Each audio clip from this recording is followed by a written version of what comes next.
What's going on, good people? Kieron here. Rachel here. Good's going on. What's going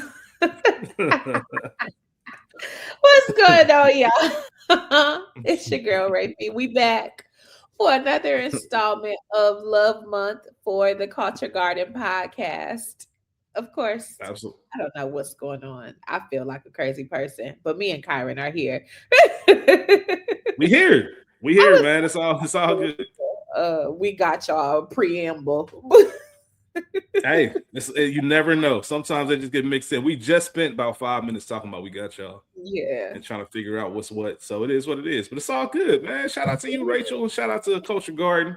Another episode. Shout out to all y'all out there for listening. Mhm. Rocking with us for our fourth Romance Month. Happy Black Eee, History Month. You come know what I on, mean? Black Still girl. going strong, always, every day. Um, Please remember to like, subscribe, share, tell a friend to tell a friend. Yeah. If you listening to this, and a couple of days ago, we dropped the Black Reel Awards episode for Hey. their 26th annual. A very fun conversation, just talking about the year in movies and Black cinema, highlighting Black Reel Awards, celebrating them and all their accomplishments, plus, of course, the filmmakers and actors who won awards and everybody who was nominated. It was a fun conversation. Shout out to school. That's Um, school. we really enjoyed that. We really enjoyed that. And like I said, we our first time voting as Yeah. well. So that was a whole new experience, but it was a lot of fun. So please be sure to check that out. Support the Black Reel Awards. But we're back for CG. And Rachel, if you want to let the people know, we got y'all. We'll be back. We got we got y'all. We'll be back very soon. We have not forgotten y'all. That's it. Paradise is coming up. Paradise. We got some things. Paradise is coming up. We'll give a recap of some other things we've been watching. Mhm. Yeah, and we'll keep it going from there. So yeah, we'll keep it at that. There will be spoilers and explicit content in today's film. Have Mhm. Plenty, the 1997 independent film, got its theatrical release in 1998. The synopsis, Rachel. Lee Mhm. Plenty is a flailing wannabe writer, homeless in an apartment sitting for his friend, the wealthy Haviland Savage, while she is off visiting family. So Lee jumps at the chance to see Haviland, whom he has secretly loved for years. Mhm. Ray P, this Yeah. was your week to choose. We've been talking about Have Plenty, I feel like, for a couple years. Probably since the first Probably, romance. probably since the first romance month. I think you're right about that. We're here now. What made you want to go with this film? What well, you just said it because we had been talking about it, and I think during our first episode or during the relationship goals episode, we talked about how there just used to be way more. I don't even know if I would call this a rom-com. It's something, a rom dramedy maybe. Um, Yeah. the 90s were full of them, and Have Plenty is such an interesting movie because I love it. Is it good? I don't know. Yeah. I understand. I understand what you mean by that. It's weird. It's such a weird film, but I love it, and it's got names and faces that we know and love, and we've watched careers blossom and change and grow between 97 and 2026. But I just love this movie. It's Mhm. weird, but I love this Yeah. movie. What It's about it feels like a bottleneck episode of television. it? So Mm-hmm. um for those out there, bottleneck episodes are when a television crew or a show decides, hey, we don't want to spend a lot of money on this episode. We're kind of over budget on the season already. So let's write an episode where maybe the characters are in one place the entire time. So we don't have to pay for locations and all that. So they try to keep it very, maybe 2 or 3 actors, one set, treat it like a play and go from there. And that's what this film felt like. And when we talk about the origin and just how this is one of the most fascinating little engine that could be here. Uh-huh. It had no business, wasn't even intended to be a feature film. And Yeah. we'll talk all about it in origin. But I do want to circle back to you about something. You mentioned how the 90s had more of these movies, just whether they were rom-coms, whether they were romances, whatever the case may be. How much of that do you think has to do with the music in the 90s and how much more in love I guess we were as a society or people Black people specifically with 90s R&B and just inspiring people want to tell those type of stories. For Do you think that has anything to do with it? Oh yeah, I definitely, it might not be cause and effect, but I do think that there is a relationship there and impact matters, especially when you consider the soundtracks of the 90s and early 2000s. They still really, really, really mattered. And even though obviously soundtracks are released now, but they don't really have the lead single and this, that, and the third and music. Do people still make music videos? But it used to be a thing. And so when we think about the music of the 90s in general and just kind of the way we looked at Black love and the renaissance of that in the 90s, I'm not surprised as we look at it now where there's not as much on the forefront and the music isn't as I don't want to say cohesive because that's not the word, but it's not as reminiscent of the 90s in regards to us taking care of each other. Yeah, that's a great point. That's a great point. This film was released in theaters June 19th, 1998. But as I mentioned earlier, it's got its release at, I believe it was, well, we'll talk about the film festival in a second, in 1997. Directed and written by Christopher Scott Scherow. He's directed an episode of College Hill. If y'all remember that, man, we used to be a proper country, y'all. We had College Hill, all these shows. But shout out to College Hill. He's more on the editing side now. Doesn't really get into the film. He's very, from what I've researched and read on him, he's very much like Hav Plenty, like just kind of cynical. And he talked a little bit about he had to produce, direct, write, act. So he mentioned like everything you see, if you see Lee anxious on the movie, if you see him kind of, you see his face breaking out or sweating, he's like, that's not acting. I was really going through it. Real. Yeah. It's really going through it. So shout out to Christopher Scott Scherow. He was in School Days, right? I don't believe so. I know who you're talking about, but I don't think that's him. I thought he was one of the Gammas. Okay. Go ahead. I don't think so. I think he might be too. That nigga might be listening right now. Like, I don't know if you think I was when School Days came out. But he kind of just ducked out. He just ducked out. Like I say, he's more on the editing side. So he still works and does things like that. He directed a movie called G. He directed some episodes or edited some episodes of a show called Black Love. It was a TV series that ended in 2022. I believe so. Oh, okay. Yeah, so he was an editor on that. Yeah, it was on. That's his on. With Sterling K. Brown and Grant Hill and Eddie George and excuse me. Everybody. Yeah. So yeah. What was I about to say? Oh, I want to talk about this budget. Yeah. Mentioned it earlier. Budget had $65,000. $65,000 was the budget. Oh wow.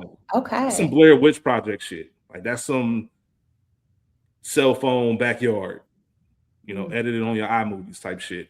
I've seen different reports where his mom had to take out, I read as little as second mortgage and I read as high as fifth mortgage. Oh Jesus. I read an article with him in it where he said third. So I'm going to go with third because I don't think that would be a big typo if he was actually being interviewed. Yeah. But her third mortgage, the rest of it he got from family and friends who just had belief in his dream and pitched in.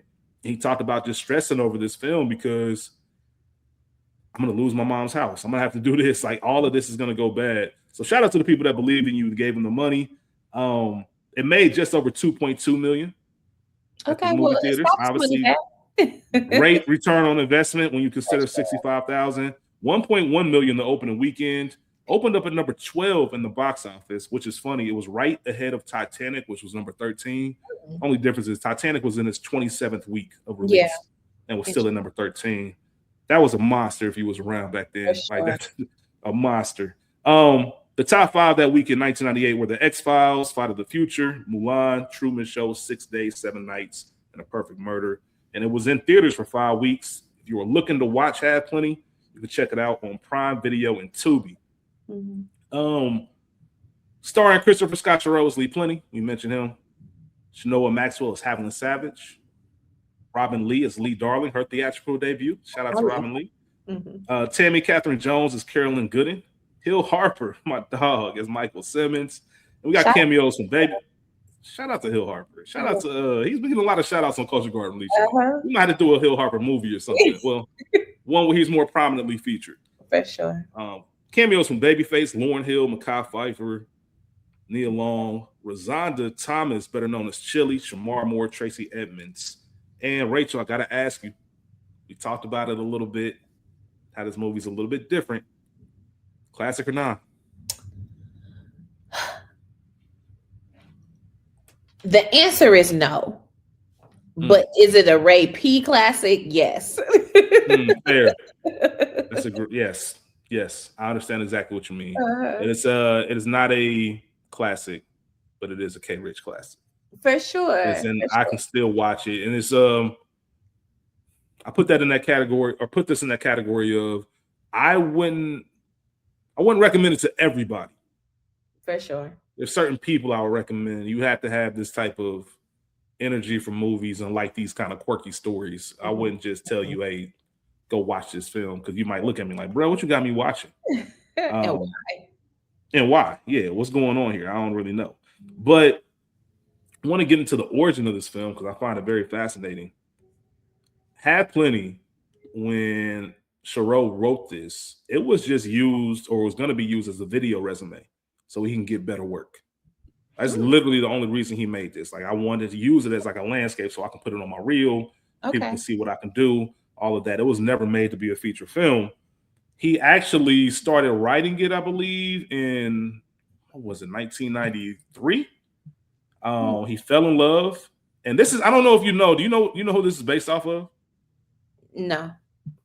Okay, then. So I believe Drew Dixon, who was a Def Jam executive back in the 90s. Actually, Drew Dixon, where else did she work? She was definitely at Def Jam. I'm not sure if she worked anywhere else, but she was a record executive, and there was an unrequited love between Cheryl and Drew Dixon. This is a true story. So when he says that, that's real. Okay. Everything that took place was really happened. Oh, wow. And that's what kind of inspired him. All of that happened in 1993. Wanted to write a movie, fell in love, got his heart broken, and all of that stuff happened. Stopped making the movie. Then he said, you know what? I'm going to write a screenplay about what's going on now, which is obviously Hav Plenty, the film. What's going on in my life? This little random DC trip that I took, and these women throwing themselves at me, even though I'm at this terrible place in my life. He was a cab driver, didn't have anywhere to live, living out of his car, all of that. And I'm just going to talk about this whole scenario. And in 1995, he actually started filming the movie, and he didn't have any plans on being in it. He didn't want to act in the film. He had somebody lined up, but they got a Spike Lee movie, which, me doing my research, I know how I am. Got to do some investigative digging. If I had to take a guess, I'm pretty sure it's Mekhi Phifer. Okay. The reason I say that is because Clockers came out in 1995. That was Mekhi's first movie. Mekhi makes a cameo in this film at the end, I think, as a, my bad, bro. Like, I got you if you need something, but Spike just called. I got to go. Like, my first film is a Spike Lee joint. I'm leaving. I'm sorry, my bad. And that's what ended up putting him in the movie. He said, you know what, just to save some money and some time, I know the lines, it's about my story, and I'll just go ahead and get in there and take it from there. He edited the film in 1996 and then sold it in 1997. But the way it all went down is pretty fascinating. So he had a cast and crew type of screening, I believe, in New York somewhere. And one of the producers, Robin Green, she was in the lobby, and she happened to run into Warrington Hutland. Shout out to Reginald Hutland, his brother, and Bill Duke, the legendary Bill Duke. They were in the lobby, and just on chance, she saw him and was like, hey, we having a screening upstairs if y'all just want to pull up. And they decided to pull up, and literally after the screening, Warrington Hutland pulled him to the side and said, yo, I want you to be in the Acapulco Black Film Festival. Like, it's the first year we're doing this. And for those who don't know, the Acapulco Black Film Festival turned into the American Black Film Festival. Oh, okay. So the ABFF was turned into a big thing to hold it in Miami. It was originally called that, and it was the first year. They said, yo, we want you to bring your film down there. And he did. It was nominated for the Grand Jury Prize at Sundance, but it also won Best Screenplay and Best of Festival. at this Acapulco. So it's getting buzz. And then from there, Tracy Edmonds, Babyface, they saw it at the film festival, said, we want to get involved. And then later on, Harvey Weinstein, he got involved in Miramax, and he bought the film for, I believe, somewhere between 1.5 and 2.3 million. Okay. And that's kind of how it happened. But I just enjoy the story of nothing's by chance, what's meant to you will never miss you, and never be afraid to take your shot when you feel it's your moment. Because literally, if she never went to that lobby at that time and never invited them up, this could have stayed at 65,000. Nobody will ever see it type of film. Sure. So I always think that story is kind of interesting. Do you remember your first time watching this? You know, I truly don't. I sat here and I was racking my brain trying to think of when I first saw it. It had to be, if this came out 97, 98, it had to be 98, 99. I know for a fact I didn't see it in the theater. So it would have been a VHS situation, or maybe even like if it was on HBO or something, or Stars. But I have no idea when my first time. How about you? I do not remember my first time, but I do remember it being an 85 classic. Shout out to school. I know it was one that all the movie channels at the grandparents' house, you just flip it and it's just a movie you see. It was very, some of the shows we were watching in the 90s, that's what Hav Plenty looks like. Yeah. Looked like if there was a black version of Real World, I would imagine the cast would kind of look like them and they'd be in a house like that. So it made sense. And what I mean when I say it made sense for someone like me at 11 or 12 to want to stop on that and watch it, because it felt familiar. They were still young and even using the terms like money and all of that. So very interesting and fascinating movie, but it's also, let's dive deeper into what we mean when we say it's a little weird. Like, what do you mean when you say that? Because I know what you mean, but can we try to contextualize it? Yeah.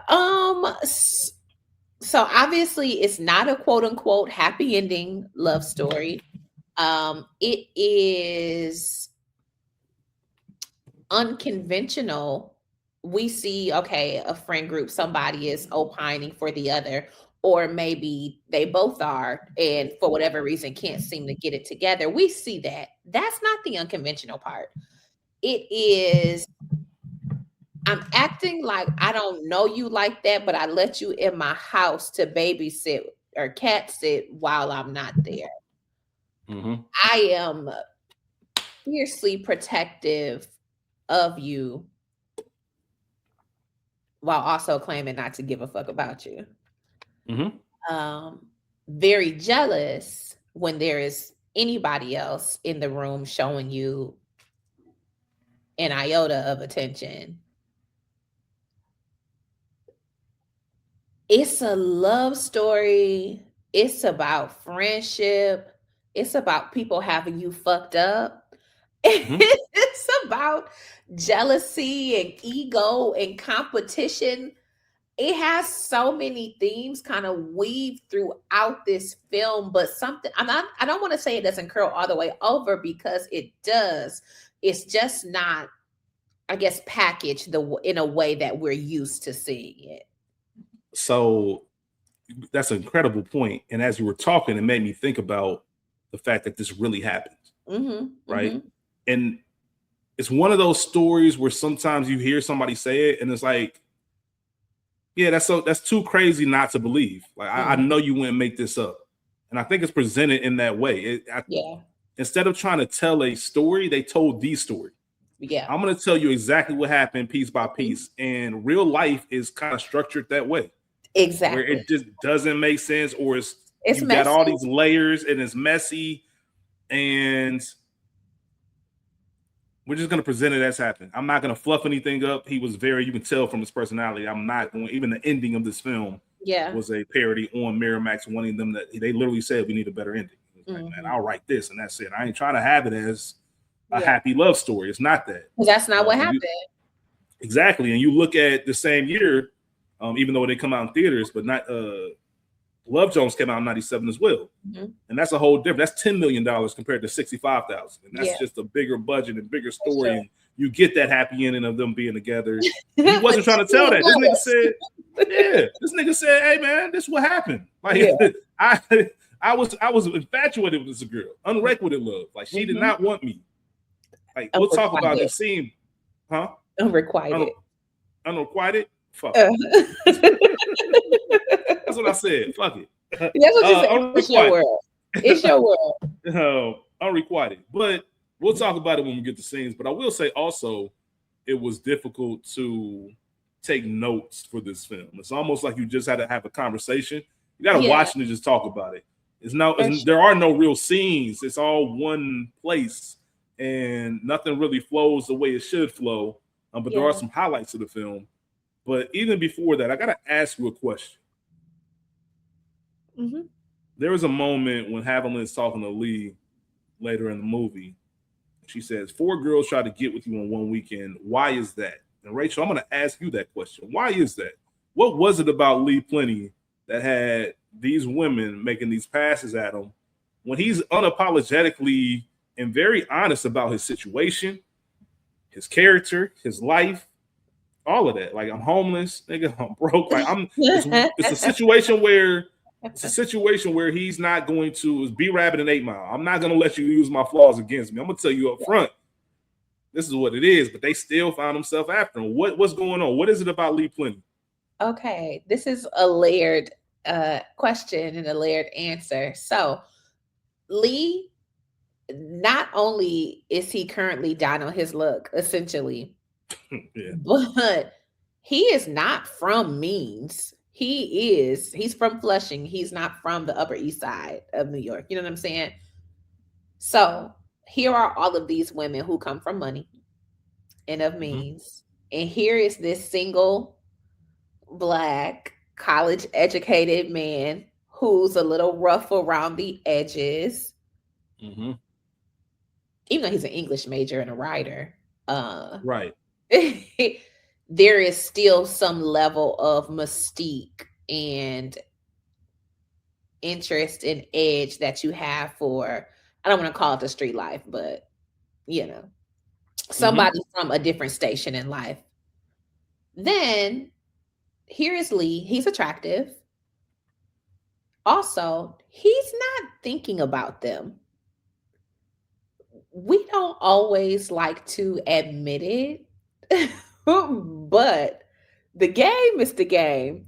And women like men enjoy the hunt, whether you're praying or prey. We like that shit. Yeah. So here is this man in close quarters in the house. They're all, Carolyn, Hav, and Lee, their dynamics are weird. Okay, we know Lee, L-E-I-G-H, and Hav are sisters, but then there's Carolyn, this best friend who's around, who would have had to get the fuck up out of my house. Like, she's 3 much. There's a moment, you know what I'm talking about, what we're talking about, where I'm like, yo, I can't even be around you. Yeah. So it's all of that. It's the mystique of it all. It's the competition between us. Who will he give his attention to? You sure you don't like him? We'll see. I think about that part. And that one, I could get this nigga. Oh, you say nobody can touch him? Oh, okay, got it. He's touchable. We gonna see. And that's what we get. That's why Lee is it. And he's the only other single man. You were absolutely. Subconsciously, I probably thought about that, but I didn't think about the inner competition. The Haviland, knowing her personality. Haviland's nuts, by the way. Just want to put that out there for the record. Yeah, she's crazy. But knowing her personality, and we get a good idea of it early in the movie, she loved that shit. She loved knowing that I'm the one he wants. Good luck. I want to see. I actually want to see y'all try. Yeah, because I want to. Yeah, man, Haviland is insane, but it worked out, and she knew. Yeah, but it worked out because as we get into the movie and actually start talking about it, we open this film with Lee on Haviland's couch watching her home video with Michael, who is her ex. We don't know the full extent of the situation. They're separated. They're officially done. We know Michael is a songwriter / singer. 40 love, baby. All of that. We know they were engaged, but we don't know anything else about that. We just know this man is sitting there watching these home videos. That's creepy. That's weird. It By is. yourself, popping in her home videos, just watching her with another man, knowing that you're in love with her. That's a bit obsessive. It is obsessive, but also let me see what my competition is. Let me see if I can see what you see in this man. If I can get the love from these. Let me just see. So it's strange, but I'm not necessarily. So that's a good point, but I'm curious if Lee thought like that. And I'm saying that because there's a moment when Hav talked about how much she hates self-deprecation.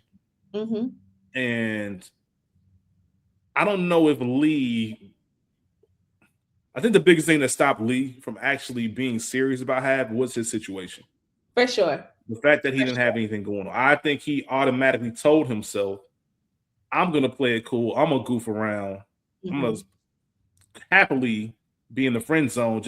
I'm going to be in the friend zone because I love you so much. I want to be around you. But I also know I can't step to you because I know what type of person you are. And they even had that conversation at the end of the film. Like, I think I know. He told her, I think you know exactly what you want. And it ain't no homeless, wannabe writer type of nigga. And that's cool. Yeah. That's cool. So I think he was more than he wanted to show, very envious of Michael. I think that's why you cracked the jokes and kind of called him corny, even though some of that shit was corny.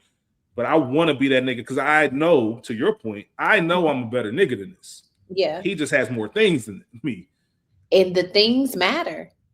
The things matter. I mean, in the real world, that's why when did the materials come out? I don't want to spoil anything. Anyway, there's a certain movie where the ending didn't work because you always picking the money, the comfortable situation. If you lived enough life, I think if you lived enough life, I'm not talking about a $30,000 a year gap. I'm talking about $11 million penthouse, and I still got roommates at 30 something. That kind of gap. See, I'm not going to say everyone. I don't want to put all women in a bucket. I do not want to do that. But I will say majority, a la Haviland, since we're talking about this movie, Haviland has no problem saying, I want to live a comfortable life. I can fuck with you and love you, but, and once again, she learned that wasn't the way. She said at the end of the movie, I thought the things that I wanted, the things that I thought I wanted, I realized I didn't. I couldn't even see what was right in front of me. So I get it. I think people can grow from it. But man, the first sign of trouble, you're going to be thinking about that comfortable life you could have had. Okay. It's such a difficult thing because, we see all these stories of you can have it all. And the reality is, for the most part, you can't.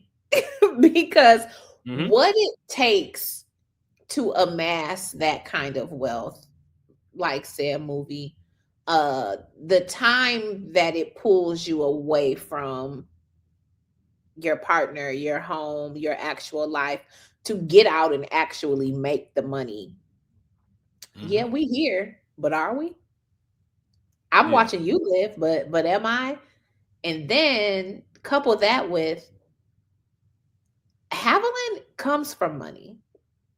Good point. She comes from privilege.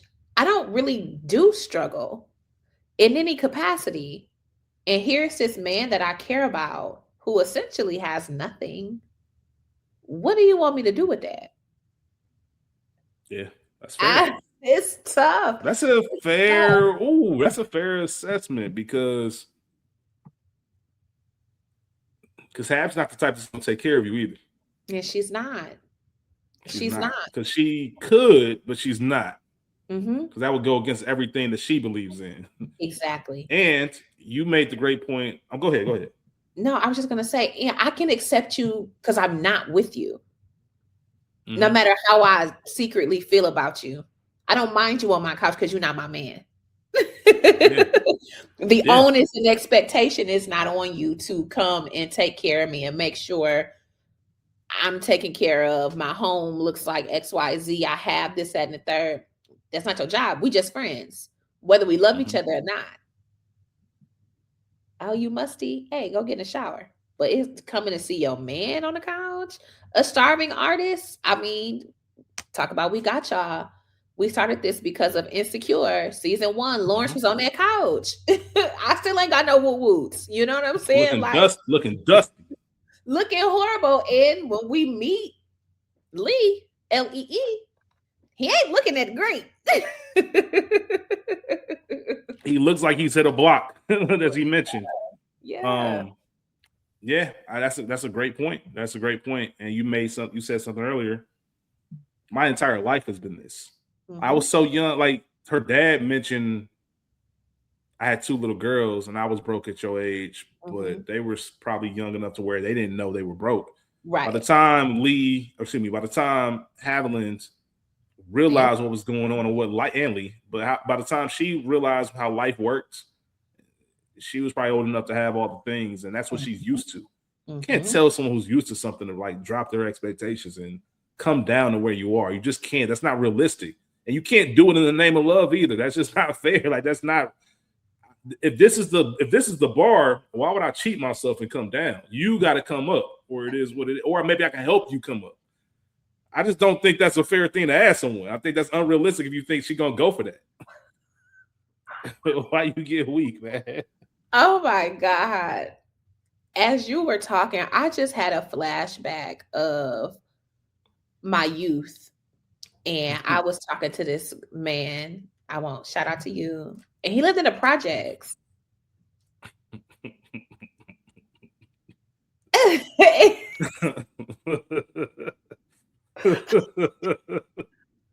And I was there. Of course you were, Rachel. Of course you were. I was there. I loved it. You loved it. You couldn't wait. Well, I grew to love it, but my first time I was so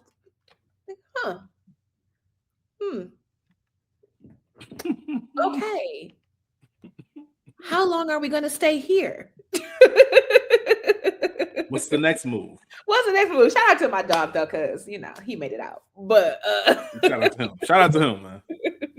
But it's just so interesting when I'm thinking about Haviland and people from particular stations in life, and my parents are not. They kind of rich, but there was an element of privilege. You know what I'm saying?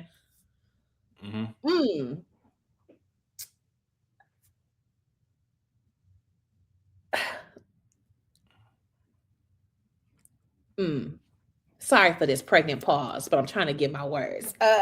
Nah, that's what we're here for. Here is a thing, though. Lee Plenty is, despite not coming from the trenches or not having money, he's not really a hood nigga either. Because they revel in taking down a rich bitch. Like, yeah, that's real shit. That's real shit, though.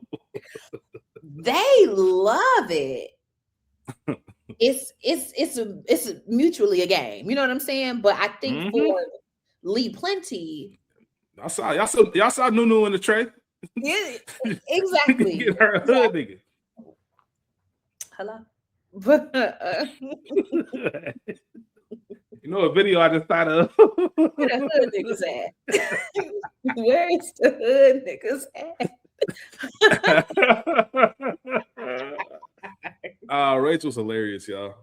Oh. Shout out to all right. You. So we see the banter though. Yes. You tell, I know that's the one thing.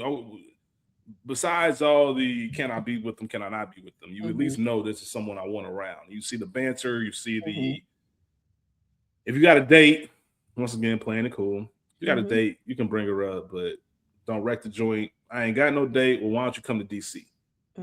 Which is a lot of times in these episodes, I always say, I wish I had a little bit more. I don't need it. But I do want to know their dynamic because you mentioned it earlier, Rachel. You're inviting me to DC to your mama crib, but there are moments in your mama crib where you told me in front of a stranger, no, not a stranger to you, but to me, stranger to me, that I'm a stranger in your house and you don't know me from a can of paint. Yeah. How you don't know me from a can of paint and I'm watching your crib? You trust me enough to be in your house with your cats and your belongings and possessions. We know they went to school together. We know they had one date.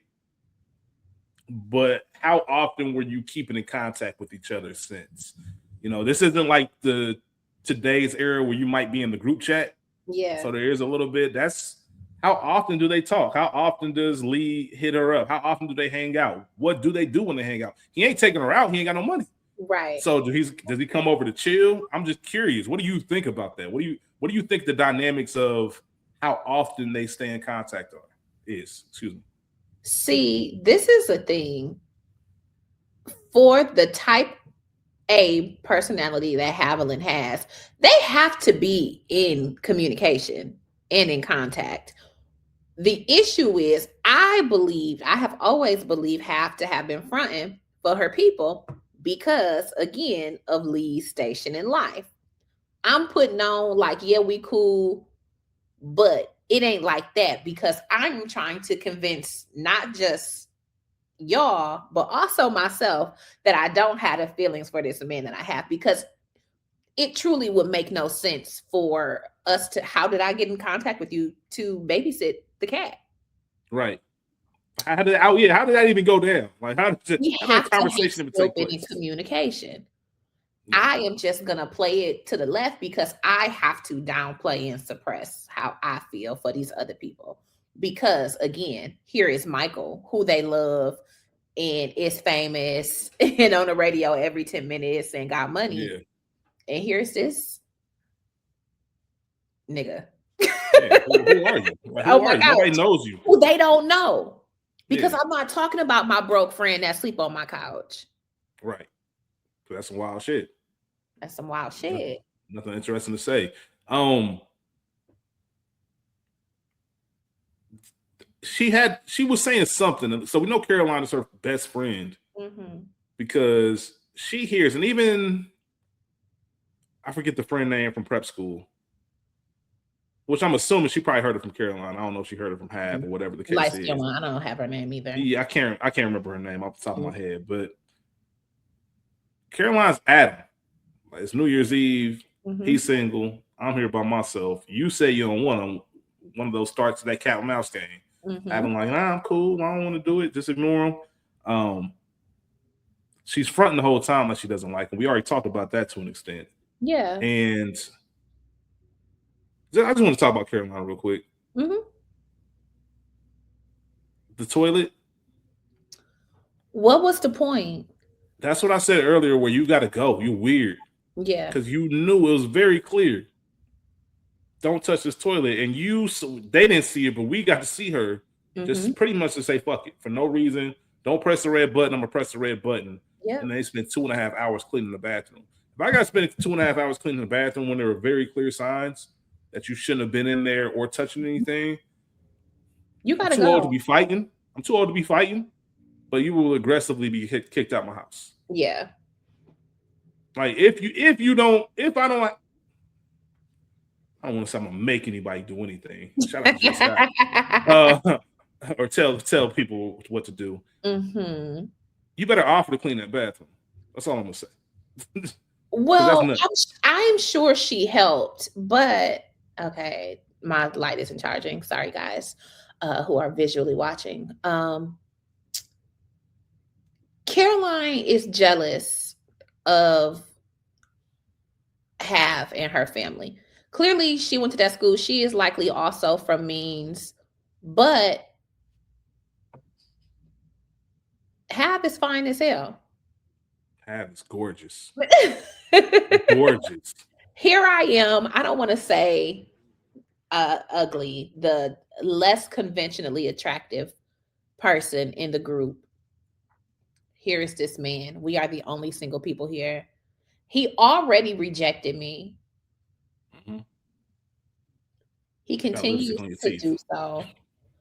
I'm looking at all of these interactions. You're telling me it's Uchi Wally, but clearly it's one mic going on over here. I feel some kind of way. Maybe I'm jealous of your family home. I don't know. Caroline just has a hater spirit in general, but she would have had to go. We're not continuing whatever plans we had because, to your point, there were signs everywhere, and you've already disrupted the flow of the weekend. Yeah. Because we didn't even talk about her attempt on Lee Plenty prior to this. I'm throwing myself at you, you ain't going, and then I turn around and call you gay because I don't want you. Got rejected. It's like, oh yeah, because they haven't even said it too, which made me think in the movie, or excuse me, in their past, maybe something happened between them. Mm-hmm. But I don't think it did. I honestly don't. I don't think anything had happened. I just think she knows him well enough, or probably seen him with other women, or even their date and how he interacted with her that he knew, or maybe she knew the whole time. I'm sure she did, of course. This man's in love with me. I know for a fact he's not gay because he loves me. That's dearly. I know. Don't worry about how I know, but know that I know. Yeah, 100%, 100%. And if he did have a little bit more, I probably would rock with him. Once again, you invited him, and he didn't hesitate. He didn't hesitate to get on that road. 5-hour trip. I'm coming to see you. Come see about me. I'm coming to see about you. Just because you invited. And I'll admit, as a man, when you have a woman, because we've all had a woman like that, at least one, where you get out of your own element or you get out of your own mind, and it doesn't matter. You drop everything. You know what I'm saying? Craig's in trouble. Come quick. Come quick. Drop everything. Doesn't matter what I was doing. And Lee is something that should be said is when men are going through it financially and life ain't where it's supposed to be, it's a downtime for men. And a lot of times you ain't got it. Like, you literally have to budget what this $10, $15, $20 is going to do for these next 4 or 5 days. Yeah. And I know he probably didn't have it to just be going on a road trip, but Haviland called. Of course I'm going to pull up. Haviland called me on New Year's Eve to come to her mama crib, not to just some random party, your mom's crib. That's intimate. That's personal. I'm staying there. Yeah, I'm coming. I'm pulling up easily. Man, love her. I'm sure it's some more food in there too than what you got in your house, girl. I'm coming. Nah, I'm not mad. Straight up. Go ahead. Go ahead. I was just going to talk about Lee. Okay. Lee, L-E-I-G-H. Okay. When she first meets, you almost see it on screen. There's a little bit of a connection. And it doesn't even have to be romantic. I felt like they understood each other just from talking, which is why I think she asked him directly, like, are you in love with my sister? Yeah. And he didn't even know how to take that, because why would you ask me that? She's grew up her whole life. She knows what it is. I know who my sister is. Yeah. I know. I've seen them go after my sister. Like, every nigga that I've ever met has been in love with my sister. So I just want to know if you're the same. And she said no. I want to know what you thought about the whole diagnosis of what was going on with Lee and her situation with Haviland. Or maybe it's best to talk about, was Haviland wrong for offering her personal assistant job, her sister's personal assistant job? Was that as bad as what Lee was making it out to be?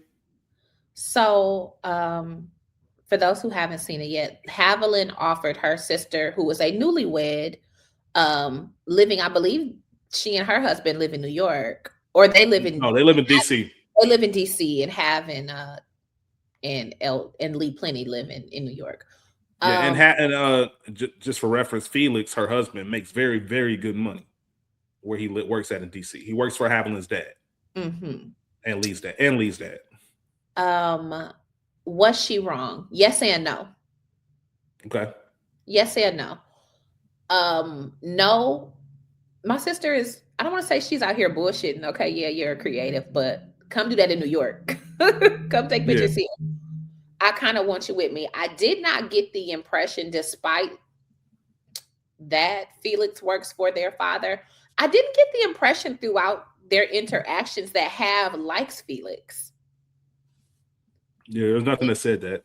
In general, or likes him for her sister. Okay. We learned that they have only been married essentially a month. Very early.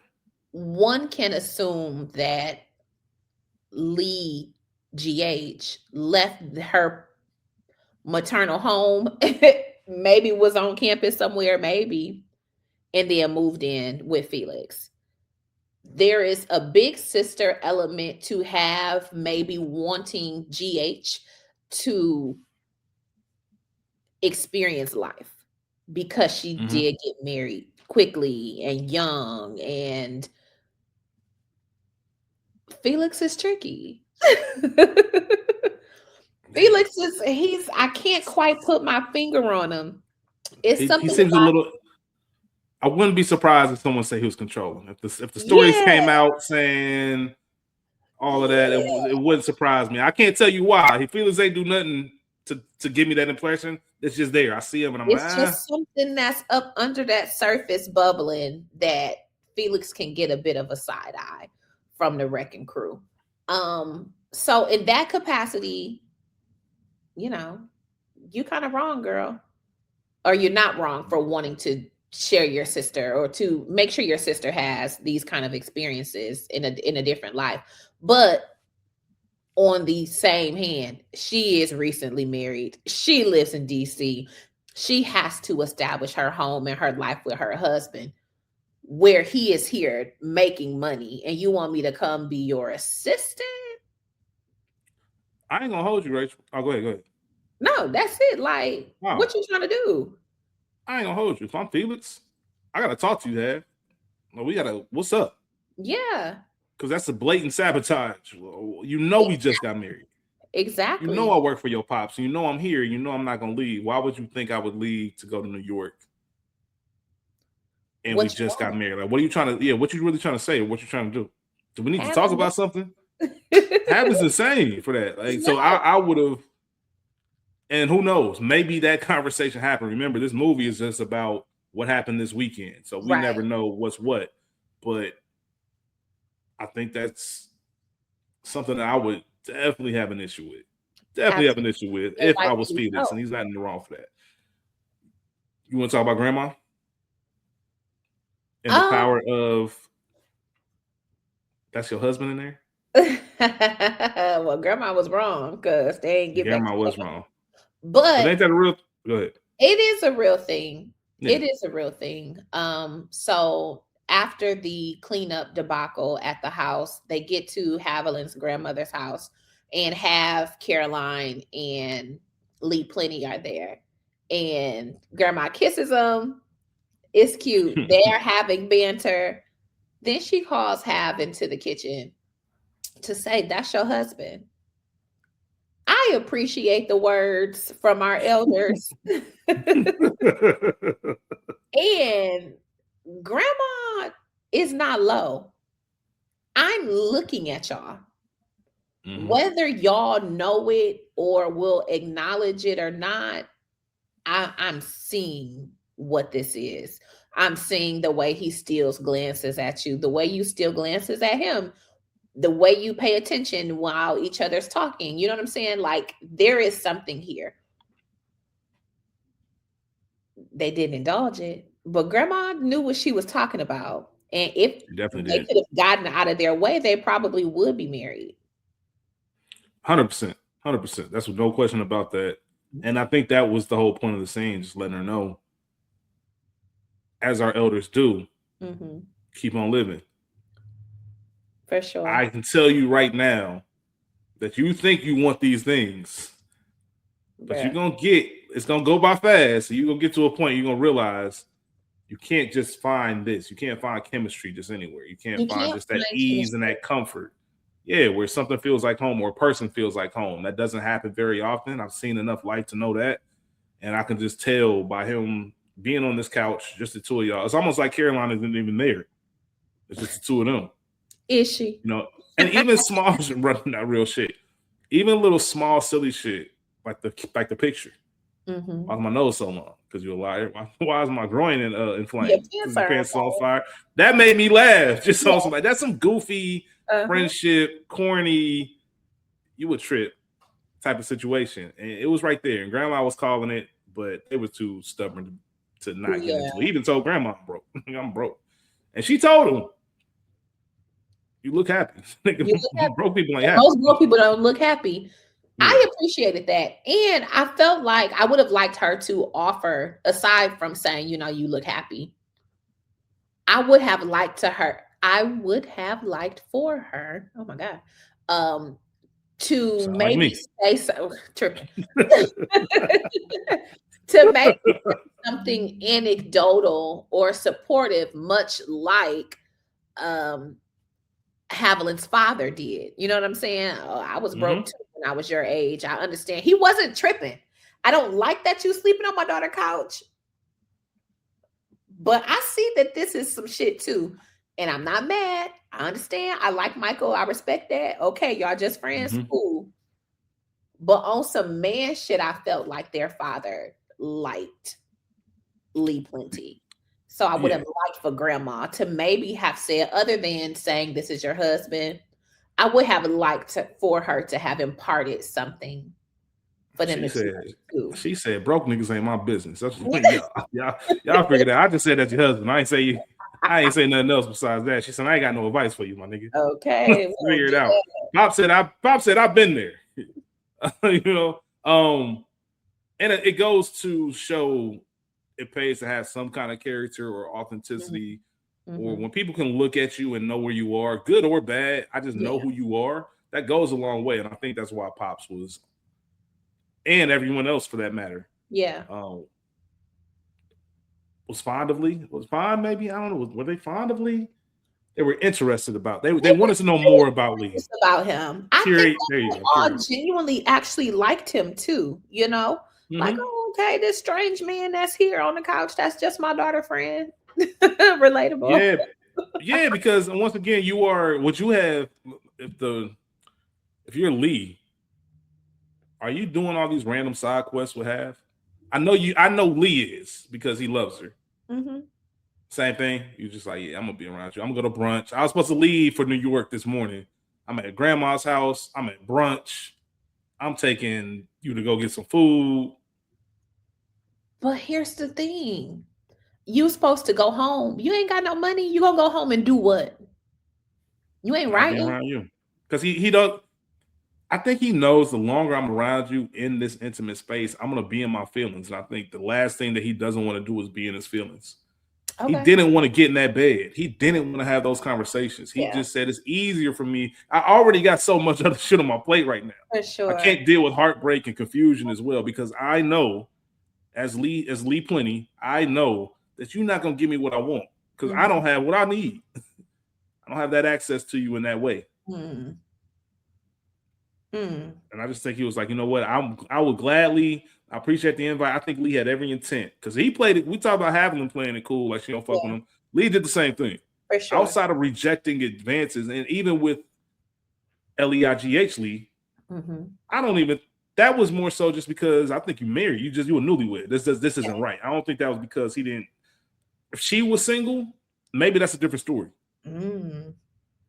Maybe that's a whole different story. I don't know if he rejects her, because he told Hav in the car, interpret it for what you want, if he was trying to make her jealous or if he was being honest. Nah, I wasn't really fucking with Caroline, but your sister, I was attracted to her. But there is a time and place for everything, and that wasn't our time and it wasn't our place. For sure. But also, she looks like Hav. Yeah. If I can't have you, beautiful women. I'm gonna take your little sister. If she wasn't married, maybe that's it, And I think also he probably was trying to make her a little jealous. I'm like, yeah, nigga. 100%. Because he's the one, he told her. Told your sister just tried to kiss me. He got slapped for that shit. Right. That's why they say, don't shoot the messenger. The messenger always gets it. For sure. I ain't even do shit. I want to ask you, but I don't want you to be too anecdotal. Okay. All right. But have you had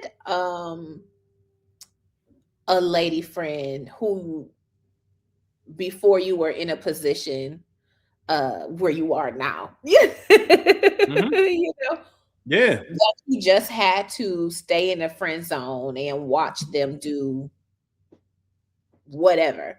Wow. You know it's something there, but because of whatever reason at this point we can't navigate. It's exactly like this movie. It's exactly like this movie in the sense of we know it's there, but there's no sense of talking about it. And that's the worst position. I'd rather talk about it and argue about it every day versus let's not even touch this. We both know it's just there. We both acknowledge it. But in order to fill this void and actually stop myself from talking about it, because that's what I really want to do, I'm going to date this person and that person, and I'm going to laugh and kiki, and I'm going to ask you about who you dating and what's going on with your life, and just give you the friend advice and all of that, knowing that I'm really just waiting for Buddy to mess up. And maybe I can spend time getting my shit up. It's a way to stay close. And that's the thing that I saw the most between Lee and Hav, more so on Lee's side.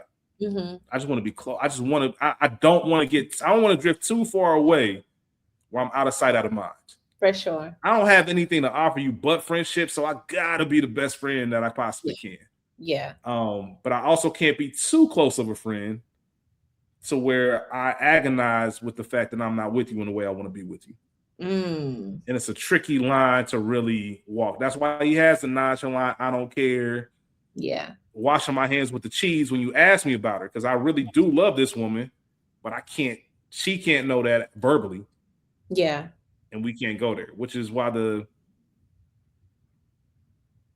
I will say this, the bed scene, I'd have been like, you crazy. Like, I'm done. I'm cool. Everything I would have had, because there are some people who you love. There's some people who you love, and then there's a moment where you might realize, oh, we aren't compatible in that way.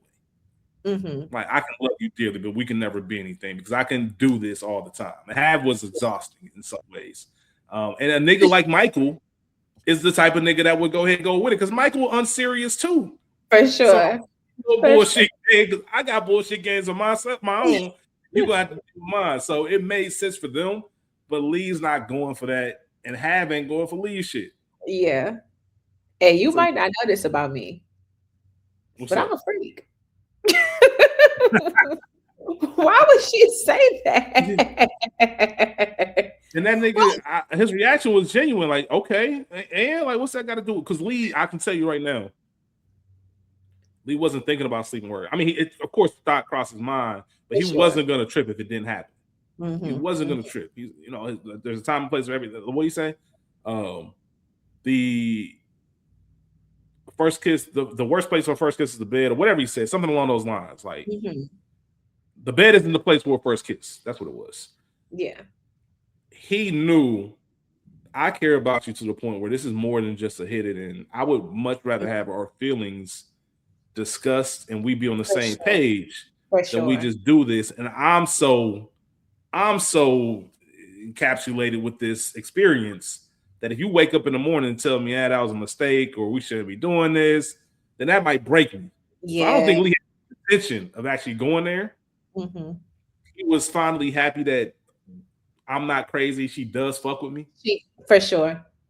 Especially when we didn't really talk about the male ego of all of this, but you was with a singing nigga. A nigga start thinking about stuff like that, like, oh shit, you was such and such girl. Like, I could pull a R&B singing nigga at this girl. Yeah, I'm with it. I have fine either way, but I'm sure he thought some of that. And it's like, oh, I'm here. Like, this is it. Kissing me, and I still gotta play it dumb because she asked directly, why have you never tried to kiss me? Yeah. What would you do if I tried to kiss you? Would you reject me? Kiss me, Lee. Kiss me. Do you? I'm not gonna make love to you. Does that make you angry? No. I don't know if you noticed about me, but I'm a freak, and you can read a book on freaks and da da da da. I'd have been like, all right, then. Like, you gotta worry about me. Too much. It was just. That's why I said she's nuts. Much. She's insane. She really is, and I love a good game of cat and mouse, but it does become exhausting at some point. So I saw a reel okay. recently that I thought was hilarious. It was the dude and his girl, and it was like Hmm. a contract she was reading, but they Hmm. used the voiceover of Denzel in American Gangster. Like, you Hmm. guaranteed me peace of mind. That's what you told me. Peace of mind. Like, Oh, that's what I thought of when I thought of Hav. Like, there is no peace of mind with you. It's just, this is ridiculous. And just you got me in here, Rachel. Let me tell you something. Sunday evening, when I mhm. tell you I stubbed the fuck out of my foot, one of those cuss Agony. words I didn't even know existed. Yeah. I'm doing all that shit. So when I saw that when Lee did that, and she laughing, and she said, "I do that all the time. You ain't giving a nigga a warning." Y'all got me fucked up, man. Yeah. That shit was painful. But yeah, Lee's insane. She loves that shit. She loves it. And I want to ask you about Leigh, her sister Lee, Mm-hmm.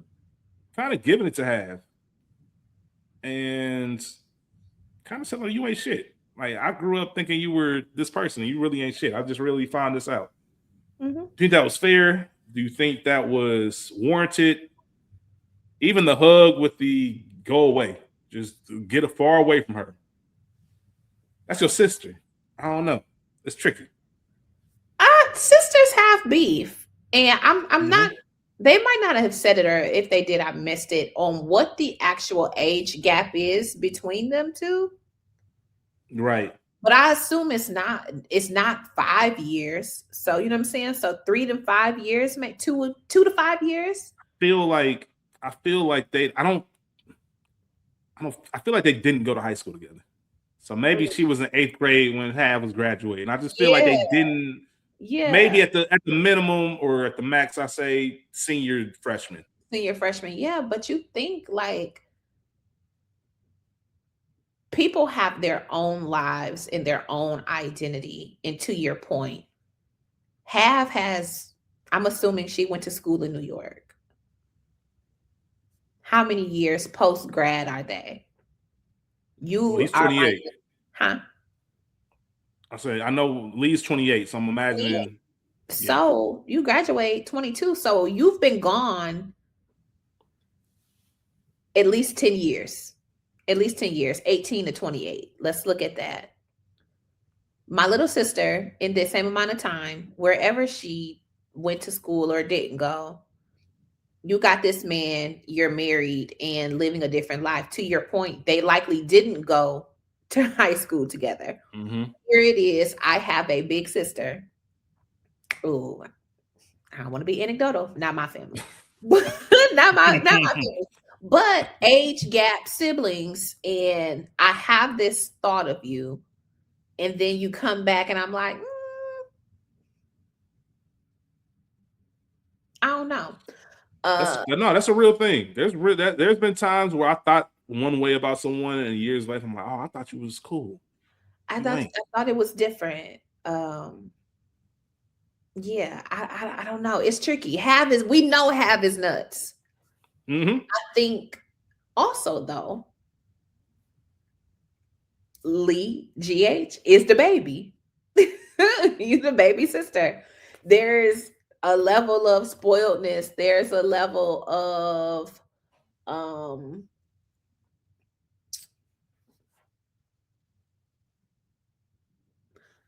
I don't want to say innocence because that's naivete that you have in regards to the real world and just people. You only know me in one capacity. You've seen me with niggas, but you ain't really seen me. You don't know what type of time I really be on. So it is eye-opening and it is jarring. I think that they obviously can come back from it, but sisters fight. Yeah, sisters fight. They definitely will come back. Haven't looked like she's had that talk from friends, sisters, She's aunts. She nuts. wasn't phased. She was like, whatever, She's man. You'll be nuts. back. You'll be back. I will say this. Here's Mhm. something nobody ever really talks about. They don't talk about when you get into it, and you gotta take that long car ride somewhere. Yeah. Not that trip up the street. That 5-hour drive back. Yeah. You really, I ain't got shit to say to you. Mm-hmm. Man, that can be a hell of a car ride. I will say that once they got back to New York, in their conversation in the car. Mm-hmm. And once again, I can't say she's nuts because I respect her honesty. But why you gotta say shit like this? Why you gotta put it like this? She's like, listen, nah, the truth is, I don't know what I want, and you either have to fuck with that or you're not. That's what I'm giving you. Hav's pretty much laying it out there, and I love Lee's response, which was, I said it earlier, I think you know exactly what you want, and you know it ain't this. You don't want to live this life. You went to it in great depth. Rachel was explaining where I come from and what I'm used to. Nah, bruh. Not doing none of that.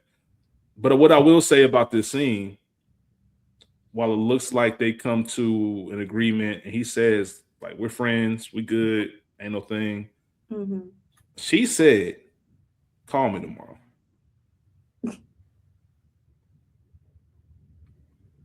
I understand why Lee didn't call. Absolutely. I think Lee reached a point where he was just trying to protect himself and his own boundaries. I know they didn't talk like that in the 90s, but that's what it was. I have boundaries that I need to protect. You have such a hold on me that any other time I would call you, probably first thing in the morning, because you told me to call you. I can't keep doing it. You just told me either I'm gonna fuck with her or not. And for this entire time, I've been fucking with it. I gotta find a point where I can't. I'm not. And he didn't call.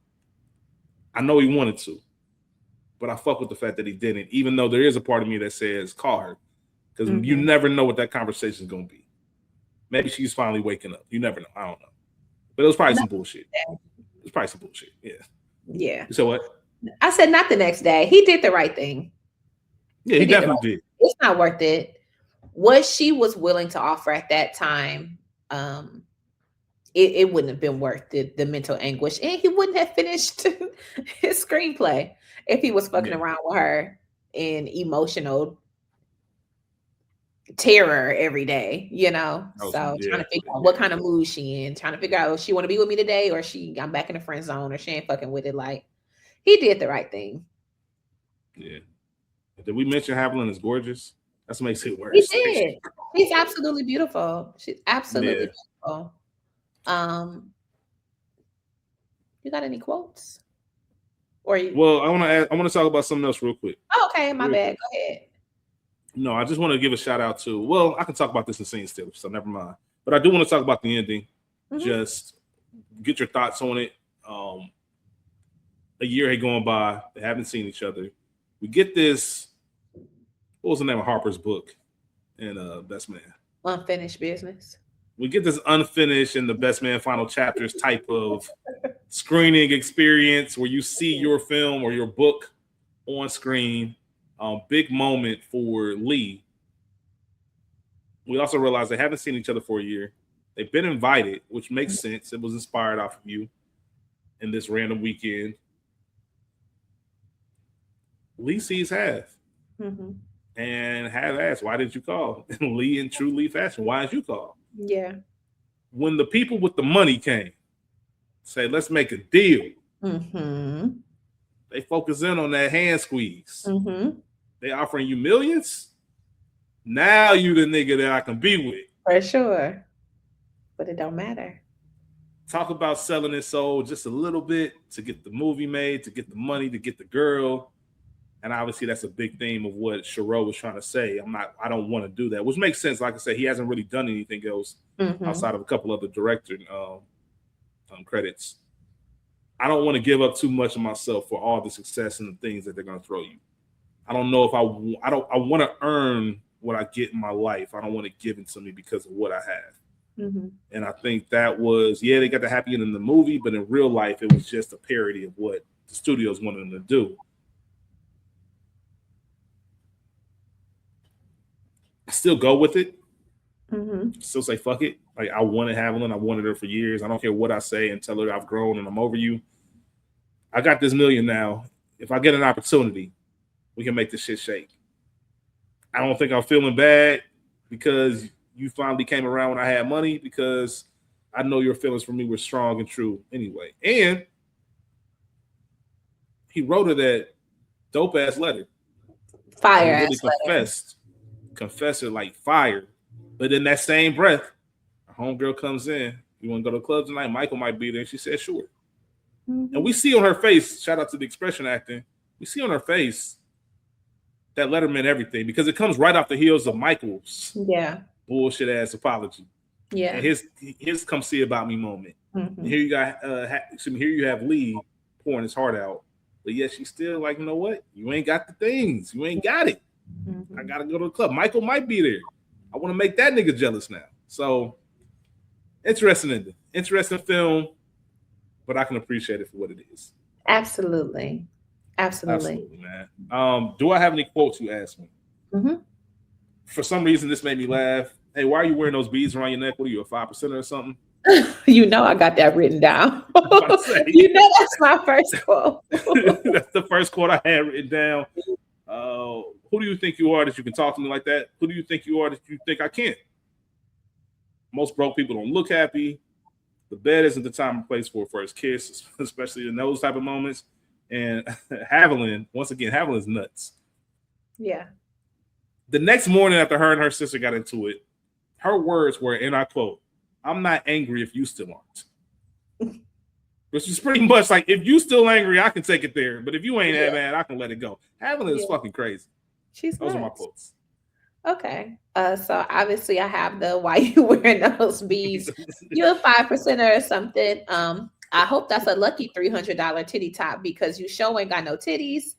Do I look like a French fry? So why you playing me like a side order? You might not know this about me, but I'm a freak. And then I said Haviland Savage. I'm thinking, I don't know. I don't remember what that was. I don't think I wrote that whole thing down right. It's all good. It's all good. Yeah, those are some really good quotes because, but a lot of nice one-liners in this film. You can tell that's part of, I think, the beauty of having a small budget and you don't have a lot of takes. Yeah. Shiro couldn't even look at dailies. He couldn't see himself until the end of the day because they didn't have enough money to do all of that. So you just kind of going off the fly and off the cuff, and you can tell. And it felt like it was fun to put together. Mm-hmm. You know, they kind of grew in that sense. So yeah. Do I look like a biscuit to you? Do I look like a biscuit? Scene stealer. 90s lingo. Yeah, money. Money. I don't really have a scene stealer. I got one. Okay. I gotta give it to Hill Harper because that whole scene was ridiculous. Okay. That scene was so ridiculous, and it worked. It worked. He looked like the 90s nigga, like in every. When you think about, it's comical. When you think about the scenario he's in, like you're trying to get your girl back. Yeah. I don't know how many of y'all ever out there have tried to get your girl back. Mm-hmm. Like, I ain't going to nobody nothing. Me and my wife beefing. All things stop. Mm-hmm. This is the only thing that focus. He's just like Haviland. There are mirror images of themselves. Mm-hmm. He loves the attention. He loves the fame. He loves, crack at it, writing songs like that. And he's trying to get his girl. He comes in with like the humble voice. Mm-hmm. And then people are coming in, hey, Michael, he's stopping, signing autographs, being cheery. Gets down on one knee and somebody comes in and says we should do lunch. Changes his whole persona.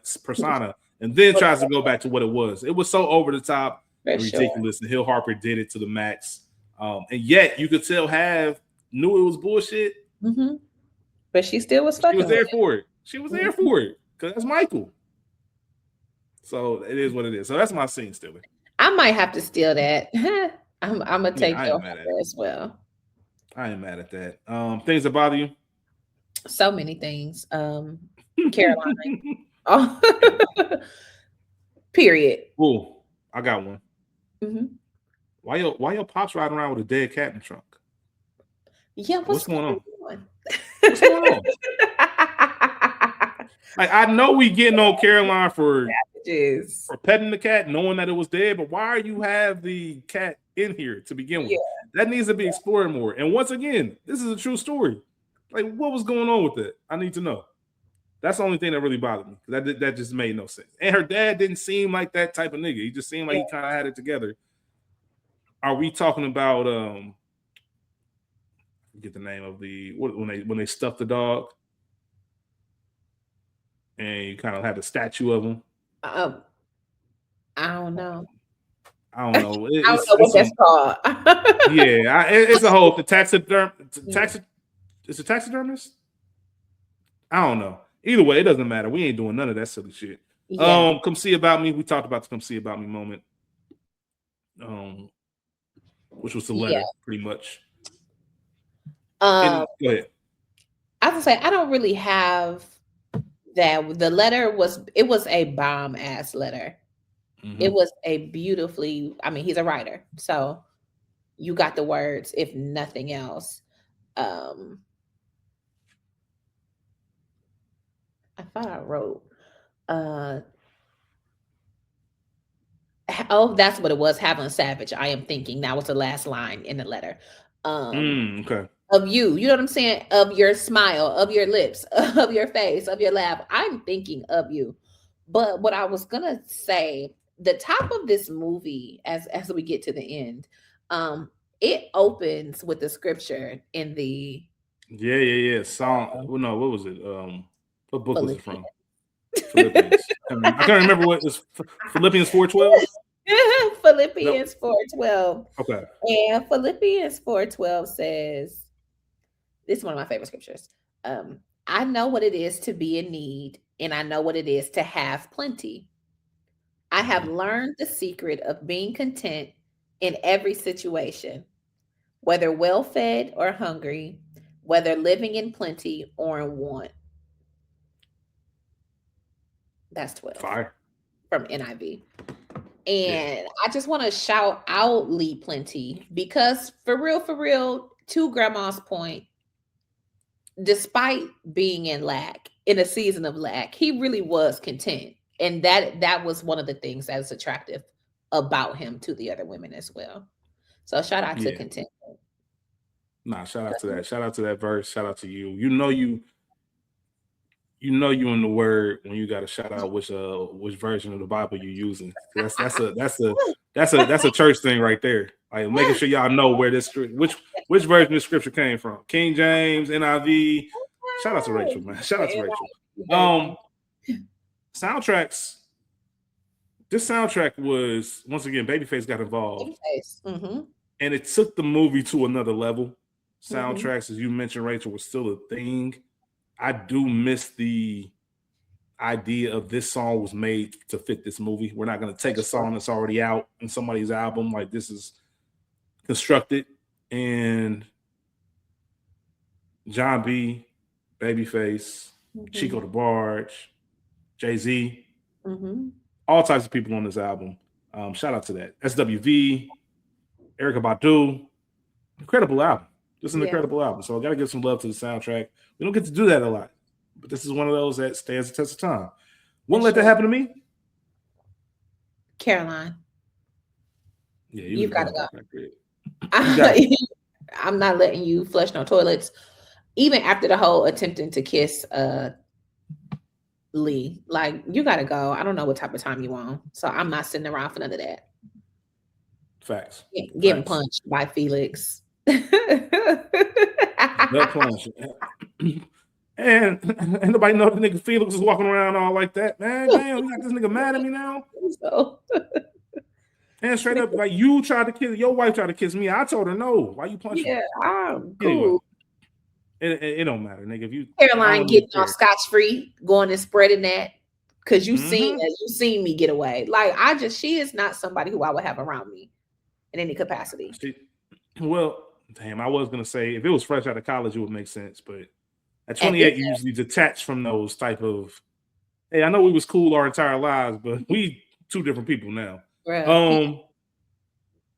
Let's get to the ratings, Rachel. Okay.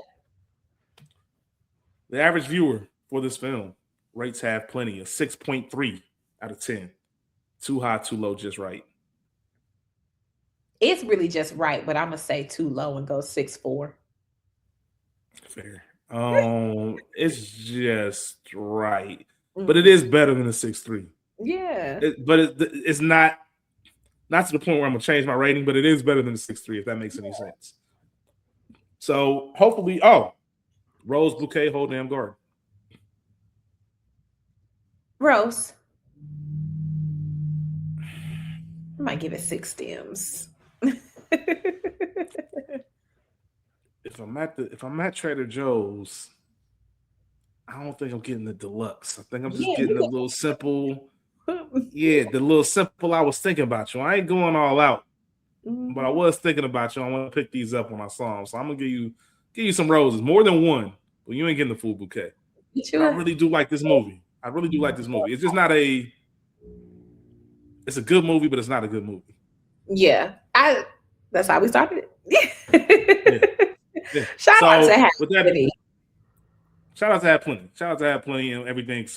Like, as I said before, just to make sure everybody understands, it wasn't even supposed to be a movie. $65,000. Hell of a success story. Shout out to Hav Plenty.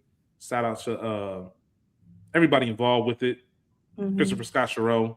Shout out to him writing, directing, editing, the whole nine, and being a success story, especially in that wave, and given us something that I personally will watch forever. So shout out to Hav Plenty. We appreciate all y'all out there for listening. Please remember to like, subscribe, share, tell a friend to tell a friend. We will be back next week for the final episode of Romance Month. We're not going to tell you what it is because we never do that. But until then, y'all be cool how y'all be cool. Peace, God. You a 5% or something? We out. Bye, y'all.